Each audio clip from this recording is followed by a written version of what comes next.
terdapat 11 kecamatan. Ya, kami di Pemda dan jajaran semua, kami di Forkopimda tetap siaga 24 jam.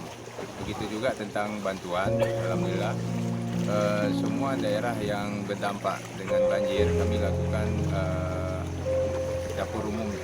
Sebenarnya mengungsi di madrasah, di tempat yang bisa melakukan untuk evakuasi warga yang terdampak banjir.